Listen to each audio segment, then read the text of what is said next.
Hello and thank you for joining us on the Tuesday edition of Journalist Hangout. I'm Ayodele Uzubakun.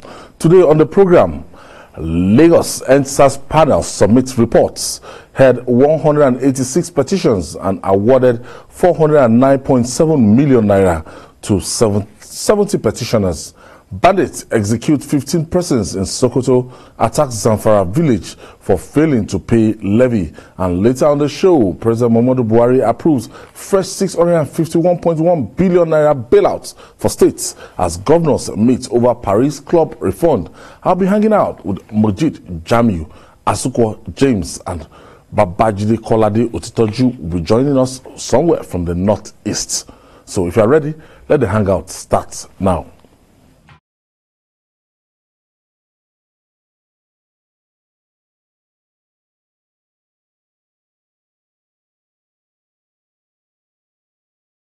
Thank you for staying with us. After 1 year of deliberation and anticipation, the Lagos State Judicial Panel of Inquiry on Restitution has submitted its reports on police brutality and EndSars to the state governments.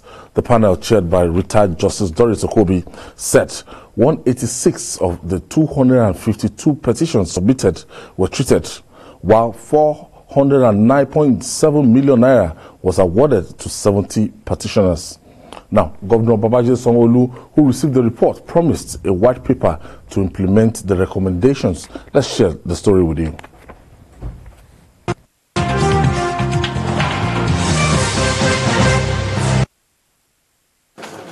I hereby present 2 volumes. The panel, chaired by retired Justice Doris Okobi, will be the first to submit its report in the country. Retired Justice Okobi expressed deep appreciation to the Lagos State government and all the stakeholders who appeared before the panel, the team for uncommon resolve and good teamwork. Of the 252 petitions the panel looked into, we were able to dispose of 152. At full hearing, we had some which came with judgments for enforcement, which we have made appropriate recommendations in respect thereof. We also looked into police petitions and petitions presented by victims of the Lekki tollgate incident. Governor Babajide Sanwo-Olu then constituted a 4-member panel led by the Attorney General and Commissioner for Justice, Moyosore Onigbanjo, including the Commissioner for Youth and Social Development, Special Advisor, Works and Infrastructure, as well as the Permanent Secretary, Cabinet Office. The new committee will bring forward a white paper within 2 weeks to be considered by the Lagos State Executive Council. He assured the report and recommendations will be made public and submitted to the National Economic Council meeting in Abuja. We will ensure that the recommendations that are coming out and that will be turned into white paper will be something that will be of public information, will be made available to the public, and will ensure that within the next 2 weeks, like I said, we will have a white paper so that we do it appropriately, so that history will judge us well and we'll have a document that will stand the test of time. Mr. Governor inaugurated the 8-member tribunal to inquire about the disbanded Special Anti-Robbery Squad, human rights abuses, with its mandate extended to the Lekki Toll Plaza incident of 20th October 2020 to make recommendations to the government.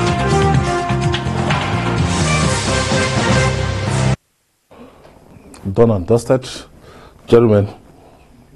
The most important part of the reports is the controversy asking if people were actually killed in Lekki tollgate, and from what we gathered in that report, from what we've seen, people were actually, that report established the fact that people were actually killed in Lekki tollgate. Mojid, can you controvert that? Yes, I'll start by commending the panel for doing a diligent job, and also commend the Lagos State government because the 409 million that was paid to the 70 victims of police brutality.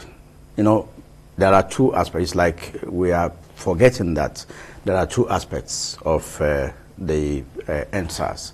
The Lekki toll gate issue, as well as victims of police brutality. Most of the petitions were from victims of the police brutality by SARS guys. Now, the Lagos State government paid out 409 million. I doubt if any other state has paid anything.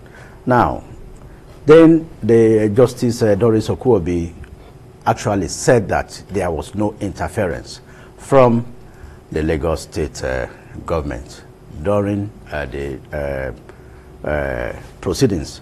However, from benefits of hindsight now, we heard that there are two versions of this report. One is 309 pages, one is 291 pages. And I expect that a panel of this caliber will do a very diligent job, which I believe that the White Paper Committee, which is being set up now, will still look into. I read the report in Punch where a certain Nathaniel was said to have died. I mean, that was just September. And in this report, there's no Nathaniel. No, Nathaniel, this report actually said Nathaniel died, but Nathaniel is alive. So I expect that this report would have done a more diligent job. And why do we have a 309 a page report and another 291 page? Although the panel also said that they did their report in two parts, one specifically for Lekki, one for EndSars. So I expect that we have not had the end of this story. The white panel, the white paper panel that is being set up now, headed by the Attorney General and Commissioner for Justice, Lagos State, Onigbanjo, will do justice to some of these gray areas. Majid diplomatically parried my question. Asuko, let me put that question to you, because this is what Nigerians, they want to know what happened on the 20th of October that year. Yes, after the 1 year and everything, but the reports, people carried it today and they submitted the reports. Yes, fantastic sitting, good recommendations, but they actually established the fact that some people were shot, some people died. They had fatality. Well, from what the papers we are carrying, and from, just like Majid said, there are two reports. One that is 291 and one that is 309. And we can't just sit here and then we will start to say, okay, that everything in the reports is hunky-dory. No. We also have to be very careful so that we don't go and inflame the, what is happening there. Because I know so many people are angry of what happened that day. The report actually said that people died. And they said about 11 people were killed in Lekki. That is one of the reports. I want to use one of the reports. He said 11. And don't forget, in the course of this panel sitting, a certain pathologist actually said he was given 3 bodies for him to examine. And at the end of the day, when those bodies were checked, only one had gunshot wounds. And the other part, the other 2 bodies were not even from Lekki. So we need to also wait for the new committee that has been set up by the government for them to look at it, because I know that the governor really wants everything to be detailed, because if he was a governor that wanted interference, he would have done that. And perhaps the panel that said they wanted to sit for only 6 months they stretched to 1 year, but the governor allowed them, so that because he wanted the truth. So I think Nigerians should also wait. Yes, we have seen that 11 people were killed at Lekki, as against the 96 and the so many numbers that were banded then. So let's also give this new panel another 2 weeks, because it's just 2 weeks, for them to sit down and then come out with a detailed information. Because there are so many things that we are in, so many people were indicted, so many people did not even go for that panel. And so at the end of the day, the new panel will now give their own final recommendation to the governor, who will now say, okay, fine, those who are found culpable, what should happen to them? Because that is the final thing that Nigerians want to hear. Something happened in Lekki, and those who were found culpable, what will happen? Should they be prosecuted? And if they are going to be prosecuted, how and when should they be prosecuted? Julius, some Nigerians are saying that, look, that there's a kind of closure, that there's been this back and forth arguments about maybe people died in Lekki or not. Now, for the panel to now make this recommendation, there's kind of closure. Some Nigerians are saying perhaps we're right, we're vindicated about what happened on the 20th of October. Okay, I think Jide is not ready yet. So, Mojid, this will now be like, in not all the states that it was recommended that that they have this kind of panel, were able to set up this kind of panel, and Lagos State is one of those states that, yes, they set up this panel, and now we know the truth, and the panel actually did a kind of independent job. I will answer that, but before I answer that, let me quickly clarify some of these issues. DJ Switch started with the massacre. She was doing live from the scene on the night of October 20. She gave us a figure of 78, which actually marked it a massacre, quote unquote, then. Now CNN did a report, put it at 56, and BBC, as a follow-up to that, did a report, gave us a figure of 35 dead. Now, the feminist group, I mean, one of the major financiers of the EndSars, came down to 23. No single life should be lost in a protest. But you can see that from 78, conflicting reports. Yeah, we were down to 23. Now, in these two reports that came out, the one that has 309 pages gave us 9 dead. The one that has 291 gave us 7 dead. Out of which, this morning, a Nathaniel Solomon, who is listed in this report, in the two reports, to have died, I mean, said he's alive, that he only fainted that day and was treated. So we expect that he fainted that day. He said he fainted that day. And he was treated. People mistook him to have died. So he was treated. So now you have conflicts in this conflicts, which I expect the Onigbanjo Moyoshore white paper should be diligent enough to share, harmonize these two reports, conflicting, and at least set this record straight once and for all. Now there is no conflict about the EndSars, I mean the anti-SARS, aspects. I mean, the one that is in contention now is the Lekki issue. I won't say it's a massacre. I mean, then the panel established that people were killed, but I think we need to put these things in the right perspective. From 76, from these issues, I mean, people were emotional. Even my daughter was calling me that they said that the people who are being killed today. I'm watching the tweets, from 78 to 7, quote and unquote. So, and the military came. They were invited, but they said they were not given, a fair hearing, and they, the military guys, they left. The pathologists and the forensic analysts that came actually said the bullets extracted from one of the victims was not a military bullet. That while they found empty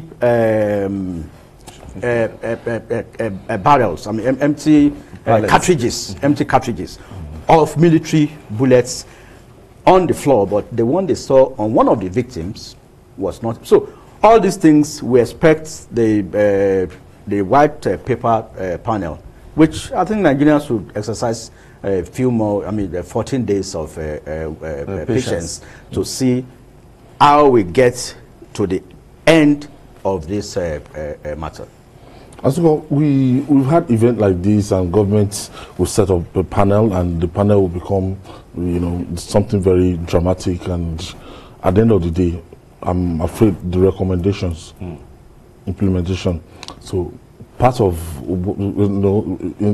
a few years ago, we had Olusegun Obasanjo setting up the Justice Chukwudifo Oputa panel, and for months, that was like the soap opera we had in the country, from all around the country, and that really attracted attention. And till today, Oputa's panel reports, yes, some people went to court, till today was not implemented. So beyond this panel now, they've started spending money.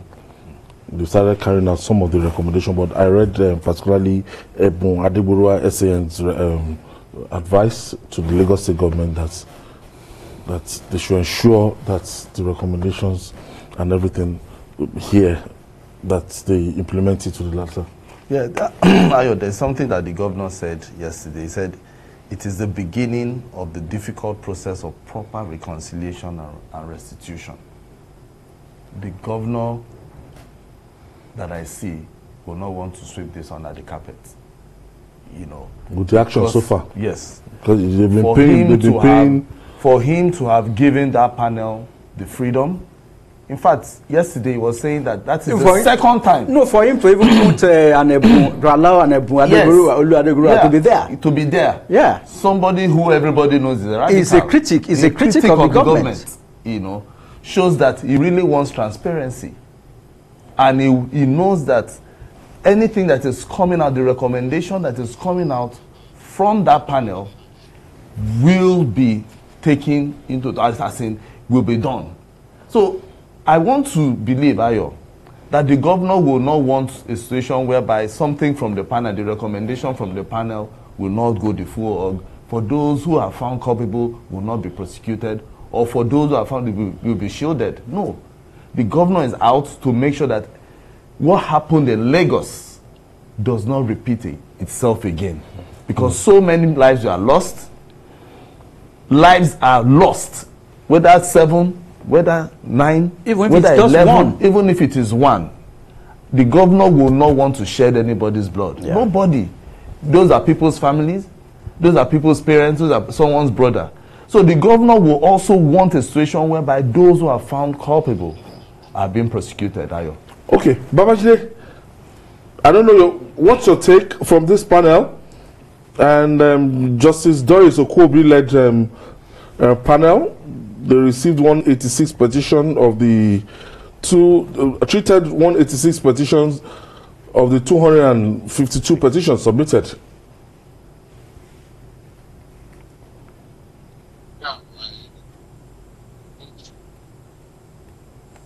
Yes. Oh. It's not easy to attend to all the petitions. I think something must not be lost on us. When we are talking about extrajudicial killings, irresponsible conduct by the police, Lagos is the centerpiece of it. This whole EndSars problem emanated from extrajudicial killings that took place in Lagos. When people watched a viral video of policemen shooting a young man in broad daylight, not that we are watching a Jackie Chan movie, in broad daylight, taking people's lives, that was what pushed us to the EndSars problem that we had. Now, it revolts against our common humanity for lives to be lost while pursuing the common good. Because that's how I still view the EndSars protest.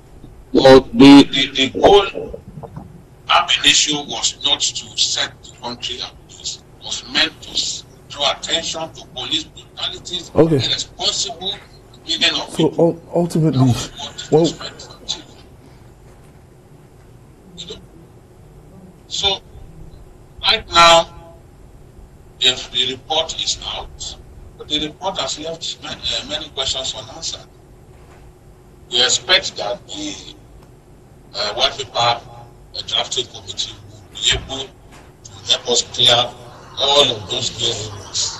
I still believe that in the end, these guys did a marvelous job, and it will not be fair. It will not even help the cause of healing Lagos State that the government of Lagos State wants to achieve if we continue to trade blames here and there. This matter has been put to bed by the fact that this report is out. We have learned lessons, whether we like it or not, from what happened. And we should tell ourselves that this must not happen again. There are better ways of dealing with protesters. You don't have to drag the soldiers in. They are not trained to quell protests. They are not trained to make peace. They are trained to kill. And it's established now that people were killed. Even the forensic established that we did life on it. So that one is settled.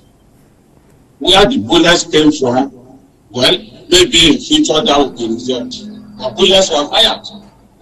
Whether the bullets were found to not have come from the arsenal of the Nigerian Army or the Nigerian Navy or the Air Force, one of the security agencies must have used those bullets. We have to learn from this as a country. We should not allow this to happen. That's what I want to say. All right. We'll take this break. When we come back, we'll talk more. Stay with us.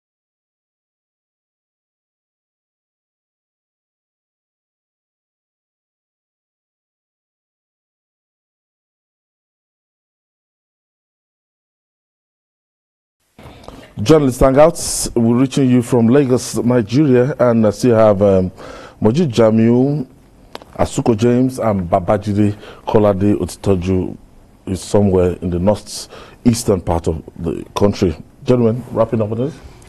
I'm playing a devil's advocate here now. Out of the 9 names, we have seen now that Jonathan is alive, and apart from that, 4 out of the 9, you say presumed dead, which means you are not sure. You can't use presumed dead to say, 5 alive. Since when? Don't they have families? Now, the panel also claimed that the military took away some bodies. So, where did you get the names of the ones you are publishing for us? So, the panel, to me, they agreed that the government didn't interfere. So if the government didn't interfere, you have all the resources for you to do due diligence before coming up with this report, and you have enough time. That's my own point.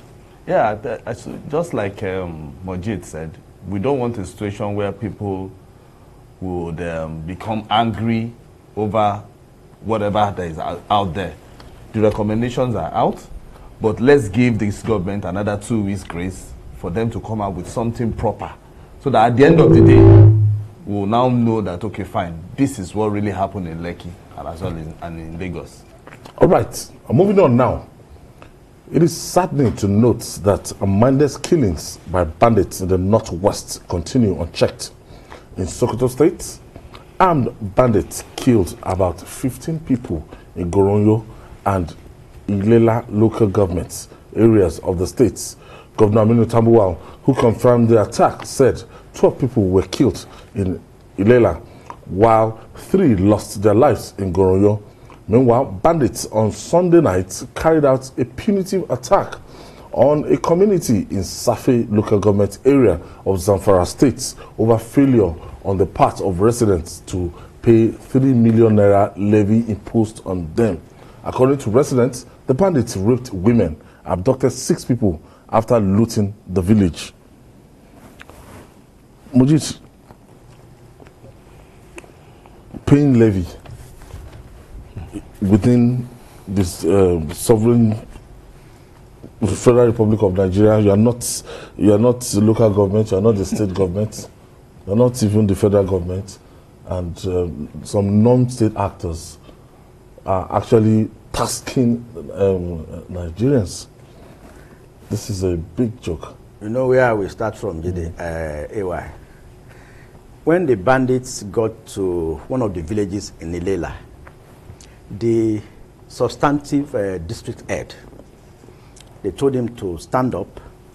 They appointed their own district head in the name of Dan Kwano and asked the substantive district head to pay allegiance to him.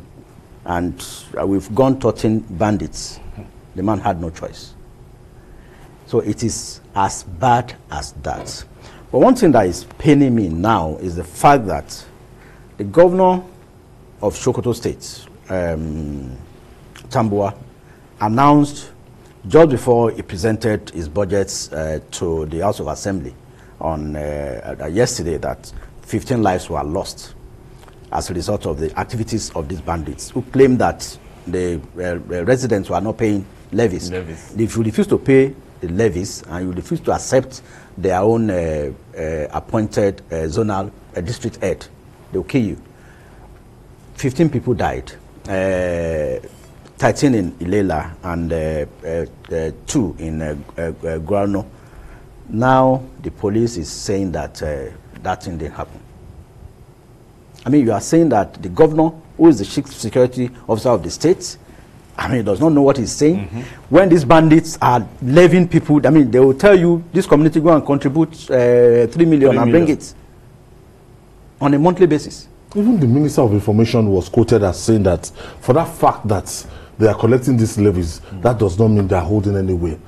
Is this not a kind of error of logic? Ayo.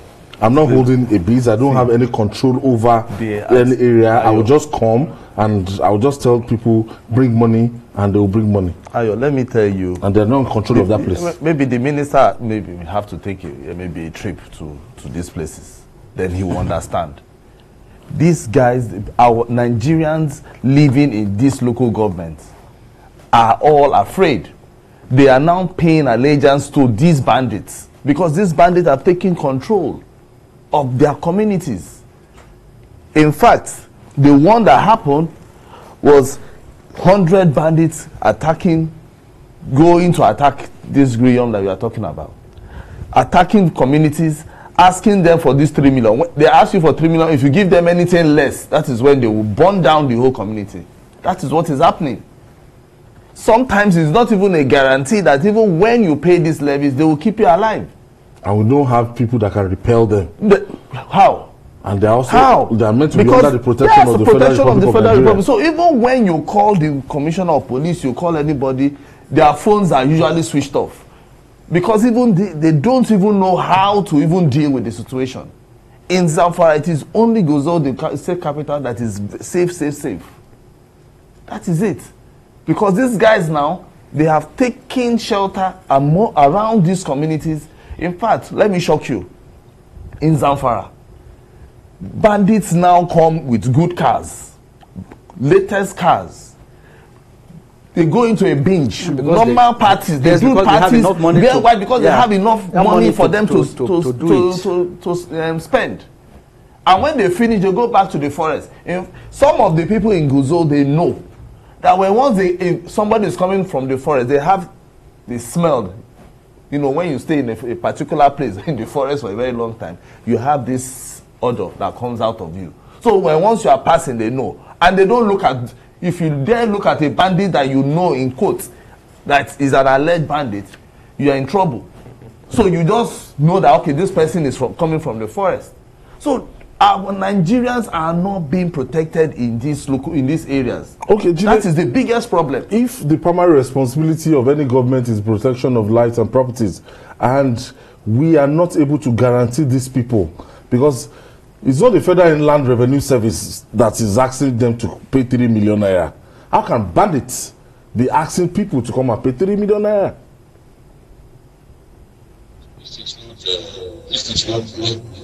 These are going on for years. You see, where people are resisting them are the places where they have not implemented this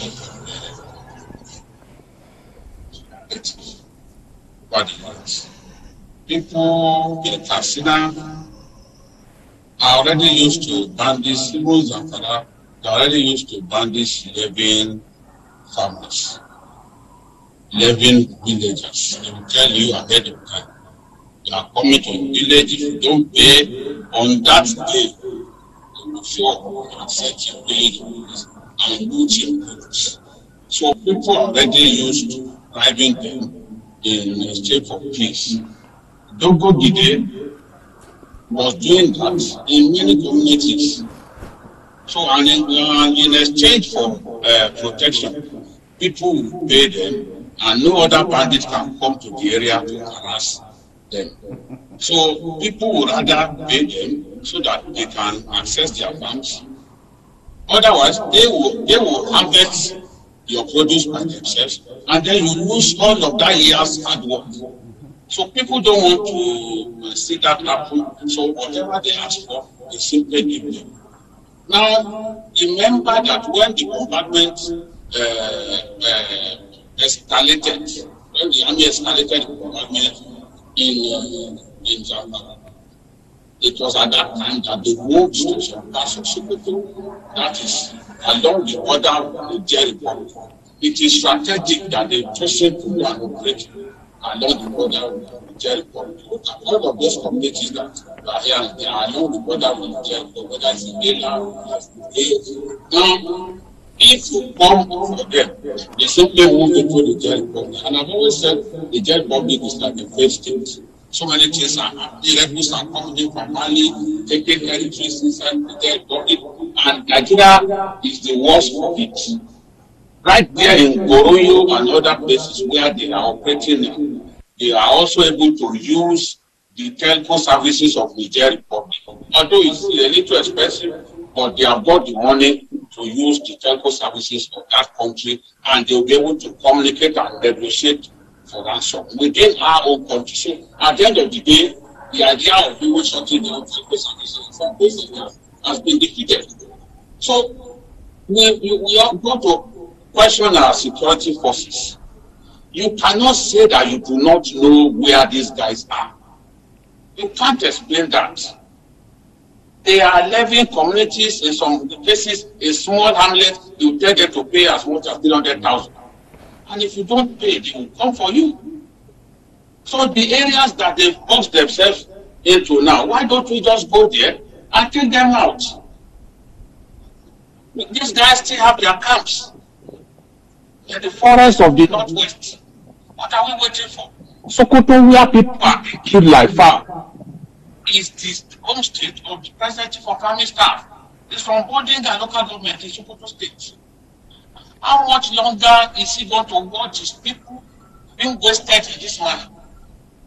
So we have to look at our strategy. If our strategy is to militarily decapitate these fellows, then we have to do whatever it takes militarily to decapitate them and set our people free from bondage.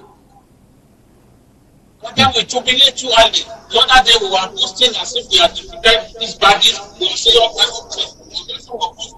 If we say, oh, TV has come again, they don't like it, then we say the truth. Look at, can any sensible person be happy with what is going on in Sokoto now?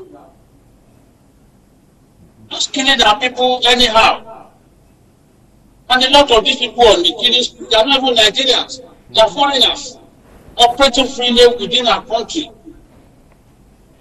We've got to do something. We've got to do something. I'm not impressed with the tactics being deployed by the armed forces. I'm just not impressed.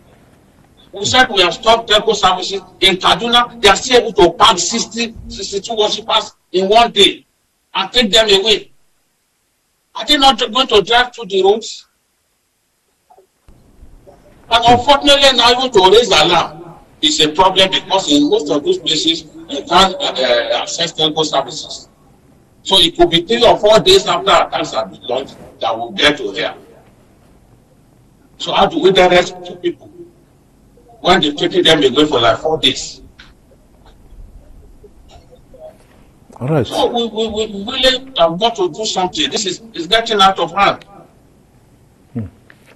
Okay.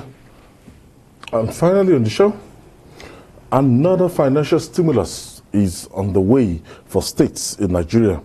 The Minister of Finance, Zainab Ahmed, has disclosed that disbursement of 656.1 billion naira Beijing facilities grant to the state government will commence soon following the approval of President Muhammadu Buhari. Meanwhile, governors of 36 states are still battling the Attorney General and the Minister of Justice, Abubakar Malami, over plans to deduct $401 million from the Federation account as payment for Paris Club refund. Jide, MJ, this disbursement of 656.1 billion naira bridging facility grant, what's the meaning of this? And would they be deducting the windfall for our consultants from here? There are two parts to this item now. The 656 billion is supposed to help some states. I think about 30 states now, cushion the effects of their difficulty, I won't say inability, difficulty in paying salaries. So, apart from the fact that the president has graciously approved a 6-month grace period for the deduction of the former salary bailouts. He has also approved this new 651 billion. I mean, for some of those states to cushion this effect. Now, about 30 states cannot even pay the old salary. So the new minimum wage, some have pointedly told their workers that, come, do you want to continue? 30 states cannot pay 18,000 naira. Yeah. Not to talk about 30,000. Yes, yes. That's it. It's as bad as that. So now, the second leg is the 418 million consultancy. I thought you wanted to say 419. Actually, as an economist, I want to round up to 419, but then let's leave it at 418 before people start thinking that there is. Well, the guys rendered their consultancy. No. If you look at the submission of the Secretariat of the Governors Forum,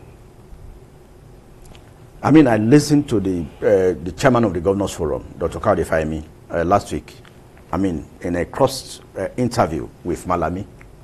Malami was just, I mean, it's like Malami is the Attorney General and Minister of Justice of the Federation is defending individuals against the states. In 2017, there was a document that said $217 million was full and final payment for the same services. This service was not rendered today. Did you pay it? It was paid. It was paid. Now, this service was rendered during the Paris Club refund under Okonjo-Iweala. Obasanjo refused to pay this money to this so-called consultant because the thing was, it was Okonjo-Iweala, and there was a consultant then that was paid $2 million. So under Okonjo-Iweala, and that was final payment. But these characters came up, and they tried it under Obasanjo. He didn't pay. They tried it under Yar'Adua. Yar'Adua refused to pay. They tried it under Jonathan. Jonathan didn't pay it. Now they suddenly brought it up under Malami, and Malami is jumping up. There is a case in the Supreme Court on this matter. Why can't the Attorney General, well, at the point he said is Attorney General of the federal government, and Fahimi was telling him, you are not Attorney General of the federal government, you are the Attorney General of the Federation, which consists of both the federal, states, and local governments. So I hope this man knows his onions, Malami. How can you allow some characters, Ned Nwoko and co, to fleece Nigeria? That's the language of 400 allegedly. Allegedly. Well, the Governors Forum is making the statement. I'm not the one making it. Of $418 million in a time like this, that states are finding it difficult to pay salaries. No. Well, this thing is still so confusing to me. Because now the quantum of the amounts is my problem. You know, because the thing is... Look at the foreign exchange. Yes, and $418 million. I'm sorry, if you look at the breakdown, his company, Nedwoko, is collecting money. His company is collecting. He is also collecting. You know, so that is, you know, how do you add that up? It doesn't add up. Ayo, the thing is, when you look at the whole thing, you will just know that there's something fishy about it. And then you begin to wonder why somebody... And the Attorney General is in so much of a hurry to pay this money. To pay the money. As if we are not saying, we are not saying that the Attorney General is bad or is corrupt, just like people are saying. But we want him to do the right thing. And the right thing is for him to save Nigeria at this particular point from us spending huge sum of money to individuals. So what's wrong with waiting for the verdict of the Supreme Court? There is nothing wrong, and that is where Nigerians are even one, because the case is in court. Originally, is the one that is even supposed to take that matter to court. He is the one defending the federal government on this matter. On this matter, and so you are now saying that we should not push money to a private hand. We are talking about 656 billion. Where 30 states cannot pay salaries, and an Attorney General of the Federation wants to now push about $418 million to just one person. There should have been, before we went into this, there will be contractual agreements, there will be things that the Attorney General will rely on as documents. We can't say because of the amount of money, we can't say because the country is broke. Did they offer those services? Did they have the legal backups? AY, there was an EFCC report under the former EFCC boss that paid to all these arguments. The report is still with the EFCC, except it has disappeared under the new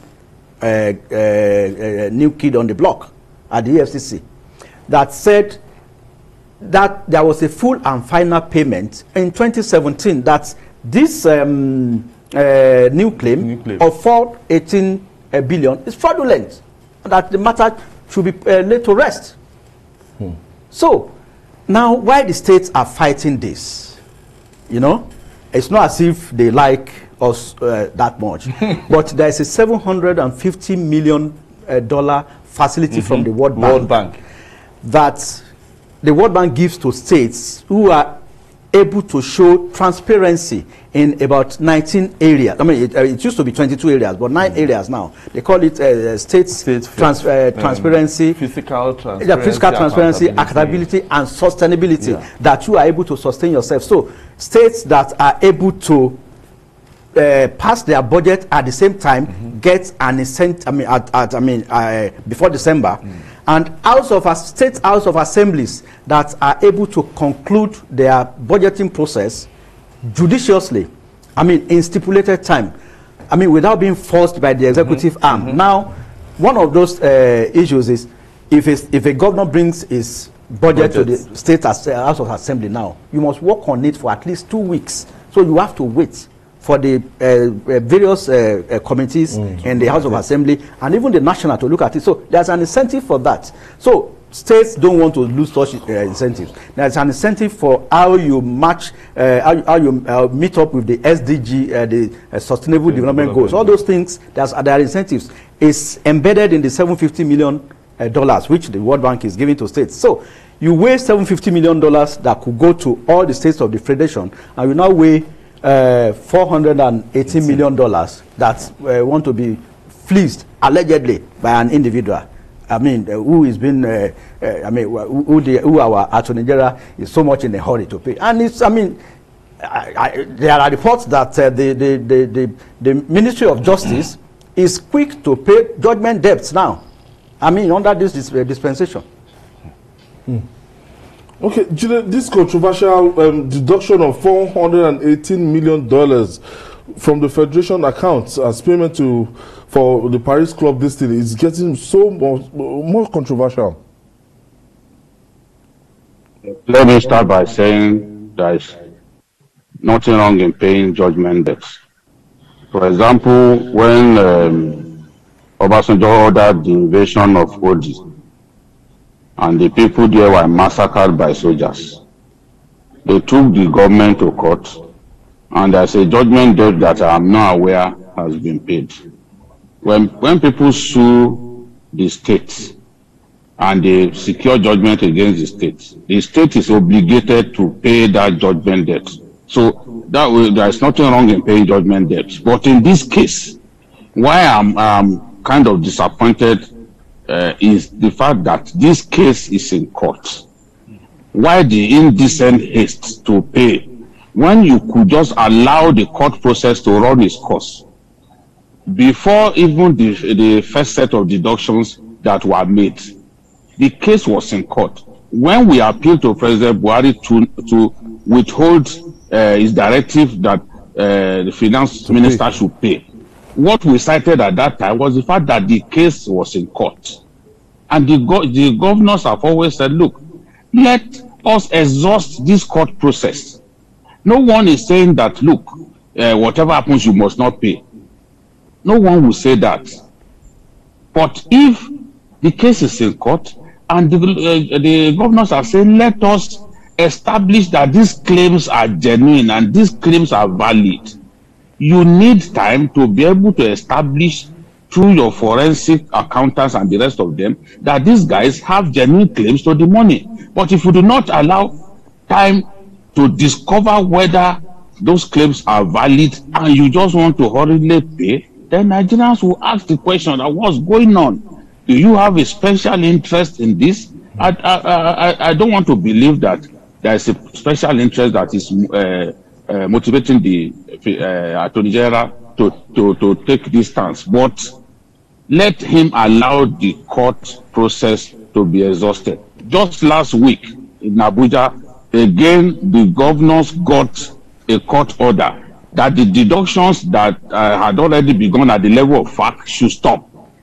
You can't just start deducting even without the knowledge of the state governors and the local governments. You just began to deduct and they went to court.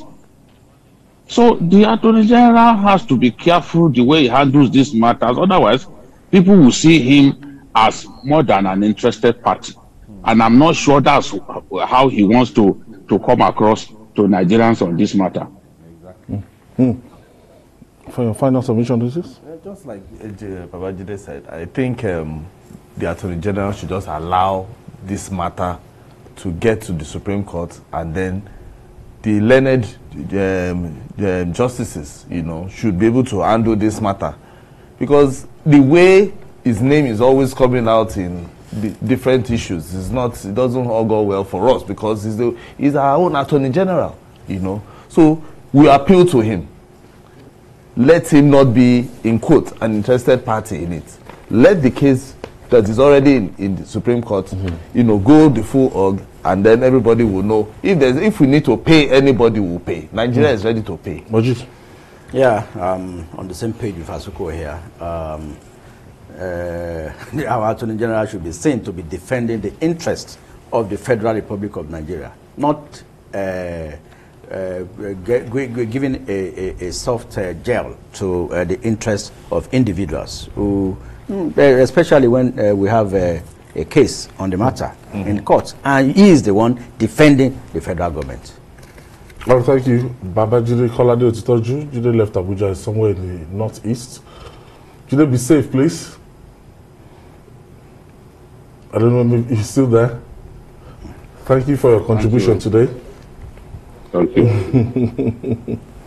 And Asuko James, thank you for your contribution. Thank you for having me. And Bujit Jami, thank you for your contribution today. And that's our offering today. Join us tomorrow for another episode of the program. You can watch the repeat broadcast tonight at 11. And don't forget to join us on Journalist Hangout on Sunday from 1:30 to 3:30 p.m. on Journalist Hangout on Sunday. We're on YouTube, youtube.com/TVC News Nigeria. I'm Ayodele Uzubakun. Bye for now, and God bless Nigeria.